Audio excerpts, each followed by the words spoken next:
The penthouse office sat silent on the 42nd floor, wrapped in the kind of quiet that money can buy but cannot fill.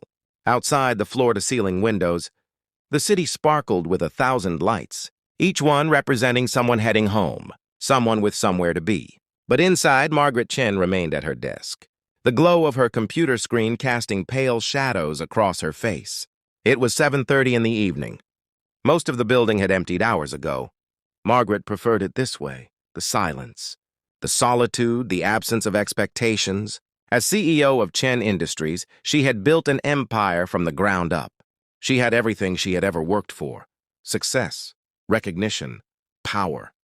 And yet the office felt colder than usual tonight.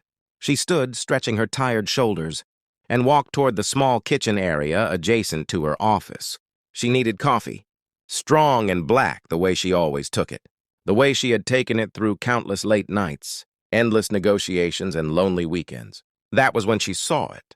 On the marble table in the corner, partially hidden beneath a stack of quarterly reports, was a simple white envelope. Margaret frowned. She hadn't noticed it there before. The cleaning crew must have missed it during their evening rounds. She picked it up, turning it over in her hands. The envelope was slightly worn at the edges, as if it had been carried around for some time before finding its way to this table. There was no name on it, no address, just a plain white envelope that seemed out of place. In her world of leather portfolios and embossed stationery, Margaret opened it. Inside was a birthday card. The front showed a simple illustration of a cake with candles, the kind you might find at any drugstore. Nothing fancy, nothing expensive. She opened it slowly, and a photograph slipped out, landing softly on the table. The photo showed a young woman, perhaps in her 60s, standing beside a small girl, maybe 7 or 8 years old. They were in a park, both smiling at the camera with the kind of pure, unguarded joy that Margaret hadn't seen in years. The older woman had kind eyes and laugh lines that spoke of a life well lived, if not well paid. The little girl clutched her hand as if it were the most precious thing in the world. Margaret picked up the card and read the handwritten message inside. "Dear Mrs. Thompson," it began, "I wanted to write you this before I left. I know you'll probably never read it, but I needed to say thank you.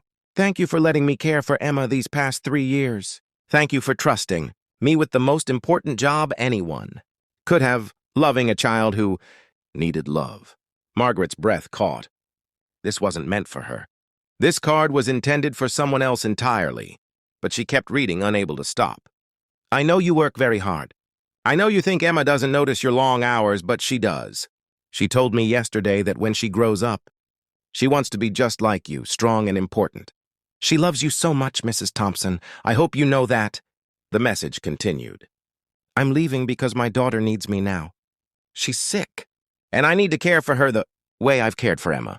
But I want you to know something. All the money in the world can't buy what you already have. You have a little girl who draws you pictures every day, even though you're too busy to look at them. You have a child who practices reading at night so she can read to you someday. You have someone who loves you completely, without condition, without reservation."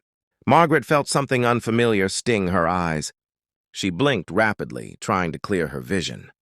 The card concluded simply, "I hope one day you'll slow down enough to see her. Really see her. Because she's wonderful and she won't be little forever. Happy birthday, Mrs. Thompson. I hope this year brings you everything you truly need. With love and respect, Mrs. Rosa Martinez." Margaret stood motionless, holding the card with trembling hands. Rosa Martinez. She recognized the name now. Rosa was the nanny who had recently left. Mrs. Thompson's employment? Mrs. Diane Thompson, the VP of Finance, whose office was 3 floors below. Rosa must have left the card somewhere, perhaps on her way out of the building for the last time, and somehow it had made its way up here, lost in the shuffle of papers and packages that constantly moved through the executive floors. Margaret looked at the photograph again, the joy in that little girl's face, the trust in the way she held Rosa's hand. When was the last time Margaret had felt that kind of connection with another human being? She thought of her own childhood, raised by nannies and tutors while her parents built their business. She had sworn she would be different. She had sworn she would make something of herself, prove that all those lonely hours had been worth it. But somewhere along the way, she had become exactly what she had, promised herself she would never be alone. Successful, yes. Respected, certainly. But alone. Margaret walked slowly back to her desk. She looked at the stack of contracts waiting for her signature, the emails that needed responses, the proposals that required review. They would all still be there tomorrow. They would always be there tomorrow. She thought about the building's security logs. She could probably track down Rosa Martinez's contact information. She could make sure this card found its way to Mrs. Thompson. But more than that, she could do something else. Margaret picked up her phone and scrolled through her contacts. She found the number she was looking for and pressed call. It rang 3 times before a surprised voice answered. "Hello?" "Hello, Catherine," Margaret said quietly. Catherine was her sister. They hadn't spoken in 2 years. "I know it's late. I know I've been absent. But I was wondering if maybe this weekend I could come visit you and the kids. I'd like to meet the baby. I'd like to reconnect." There was a pause. Then, softly, "I'd like that very much, Margaret." After she hung up, Margaret carefully folded the birthday card and placed it in her purse. She would make sure it reached Mrs. Thompson. She would make sure that little Emma's mother received Rosa's message. And then she would make some changes in her own life. As Margaret finally left her office that night, turning off the lights and closing the door behind her, she carried something more valuable than any contract or business deal. She carried the reminder that success means nothing if you have no one to share it with. The card had been left by accident, meant for someone else entirely. But perhaps, Margaret thought as she stepped into the elevator, some of life's most important messages find us exactly when we need them most.